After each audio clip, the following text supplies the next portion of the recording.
ये हमेशा देश पर जहर की तरह काम किए और आज नहीं तो कल दुनिया भर में ये मान लिया जाएगा, उस पे बंदी आ जाएगी, उसमें बैन आ जाएगा, क्योंकि उन्होंने इस 11 साल में जो किया है उसका 1% सिर्फ हम लोग जानते हैं। इतना इन्होंने दबा के रखा है। प्रधानमंत्री मीडिया को जवाब दे नहीं रहे, पार्लियामेंट को जवाब दे नहीं है, कैबिनेट को जवाब दे नहीं है, सर्वदलीय बैठक में जवाब दे नहीं है। तो वो प्रधानमंत्री काहे के इसलिए जवाब नहीं दे रहे वो क्योंकि छुपाने लायक बहुत कुछ है, उसका जवाब वो दे नहीं सकते। इतने दूर तक आ गए हैं इस सुरंग में जहाँ अंधेरा ही अंधेरा है। वो और अडानी को साथ लेकर वहाँ बहुत अंदर तक जा चुके हैं और अब इंटरनेशनली हुआ है, सबको समझ में आ गया। विदेश नीति में जो हमारा अपमान हुआ है, नाक रगड़ा है अमेरिका ने, पाकिस्तान भी हमें आंखें दिखाता है, चाइना तो दिखाई रहा था। वो सत्यपाल मलिक उनकी जान आधी बची है, उन पे सीबीआई लगाएंगे और वहाँ ट्रम्प जो आपसे बलशाली है उसके सामने आप भिगी बिल्ली की तरह, भिगी मुर्गी की तरह बैठेंगे। तो आप महान नहीं हो। देखिए आग दिखाना किसको कहते हैं मालूम है? आपसे बलवान जो है उसको, जो जब आप दो टुक बात करते हो तो उसको आग दिखाना। जेलेंस्की ने किया उसको आग दिखाना बोलते हैं। मोदी जी ने जो किया कर रहे हैं उसको अन्याय और अत्याचार ही कहेंगे। उसमें ये भी शामिल करूंगी कि उनको जो विश्व के मामलों की समझ भी इतनी कम है और भाषा का जो उनका ज्ञान है वो इतना लिमिटेड है कि वो वहाँ अंग्रेजी में कोई किसी बात का जवाब नहीं दे पाते हैं। अडानी के ऊपर जब उनसे सवाल किया गया अंग्रेजी में तो वो एक बहुत बदमिजाज लड़ाकू इंसान की तरह हाथ चला कर हिंदी में वो जवाब देने लगे। हालांकि बिहार में वो अंग्रेजी बोल रहे थे अभी थोड़े दिन पहले। वो टेलीप्रॉम्प्टर बोल रहे हैं। हमारा प्रधानमंत्री टेलीप्रॉम्प्टर है। आप समझिए मोदी जी एक साधन है। टेलीप्रॉम्प्टर को खुद प्रधानमंत्री की कुर्सी पर बैठने के लिए मुश्किल हो रही है,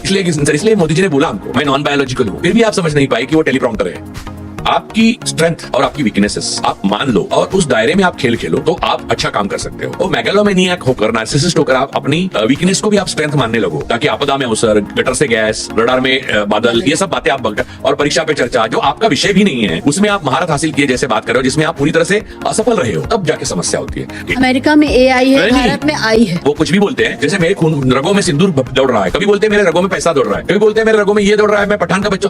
ये सारी जो सी ग्रेड हिंदी फिल्मों के डायलॉग्स हैं। आप प्रधानमंत्री हो, आप डायलॉग नहीं, आपको विचार देने हैं लोगों को एनलाइटन करो, आप लोगों को अपलिफ्ट करो, आप लोगों को उनकी अवस्था से बाहर निकालो। और कोविड के टाइम में जब ऑक्सीजन नहीं मिल रहा था तो मोदी गायब थे, जब मणिपुर जल रहा था मोदी गायब थे, चाइना ने कब्जा लिया मोदी गायब थे, पाकिस्तान के साथ ट्रम्प ने सीज़फायर किया मोदी गायब थे, 8 बजे के कुछ बेकी बातें करके गए, फिर सिंदूर बहरा गए। गरम सिंदूर, गरम सिंदूर क्या होता है यार? देखिए गरम सिंदूर का मेटाफर बैठता नहीं है क्योंकि वो जानलेवा है। और आप ये ख्याल भी मत रखिए मन में कि यहाँ के मुसलमानों को और हिंदुओं को अलग कर सकेंगे लोग, क्योंकि ये कर नहीं सकेंगे। इस विफलता से ही तो हिंसा कर रहे हैं, कहाँ कर सके। और जब पाकिस्तान के साथ लड़ने की बारी आई, वो लड़ा कौन? प्रेस कॉन्फ्रेंस किसने ली? उसमें मुसलमान ही थे ज्यादा और मुसलमानों ने शहादत दी। जो स्पाई का नेटवर्क पकड़ा उसमें ज्यादा हिंदू थे, 9 हिंदू है उसमें। मुझे आपने बुलाया तो मुझे ज्ञान है ये बताने के लिए मैं कभी आया था आपके पास? नहीं आया था। मैं ज्ञानी हूँ ये बताने की वही व्यक्ति कोशिश करता है जिसके पास ज्ञान नहीं होता है। Arrogance is a mirror of inferiority complex. प्रधानमंत्री का जो एरोगेंस है वो उनकी इंफीरियरिटी कॉम्प्लेक्स की तरफ निर्देश करता है और उनकी नेहरू के प्रति जलन जो है वो नेहरू के प्रति प्यार का इजहार करती है कि उनको नेहरू बनना था लेकिन वो बन नहीं पाएंगे। आप राम का नाम बताते हैं, राम को मर्यादा पुरुषोत्तम कहते हैं। मोदी इन 11 सालों में भारत में और 23 साल गुजरात में मर्यादा का उल्लंघन करने के लिए जाने गए। वो संविधानिक मर्यादा हो, ये मानवता की मर्यादा हो, या नैतिकता की मर्यादा हो, या भाषा